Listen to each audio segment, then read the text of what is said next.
கர்த்தருடைய பரிசுத்த நாமத்திற்கு மகிமை உண்டாவதாக.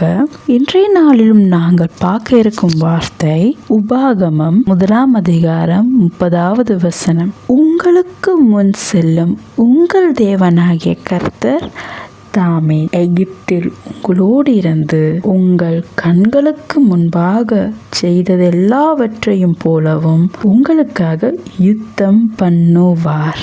அப்ப இந்த வார்த்தைகள் என்ன சொல்ல வர்றாருன்னா, உங்களுக்கு முன்பதாக அவர் செல்கிறாரு. அவர் உங்களுக்கு உங்கள் கண்கள் பார்க்கும்படிக்கு வெற்றியை காண செய்வார். நீங்க தோத்து போகிற நிலைமையில கூட அவர் யுத்தம் செய்து உங்களை வெற்றி சிறக்க செய்கிற தேவனாக இருக்கிறார். எங்கள் வாழ்க்கையில நாங்க போகும்போதும் வரும்போதும் அவர் எங்களுக்கு காவலராக, எங்கள் கண்காணியாக, எங்கள் பாதுகாப்பாளராக அவர் இருக்கிறார். உங்கள் வாழ்க்கையில அவர் பெரிய காரியம் செய்து கண்டிப்பா முடிப்பார். தேவன் தாமே உங்களோடு இருந்து இந்த நாளை நடத்துவாராக.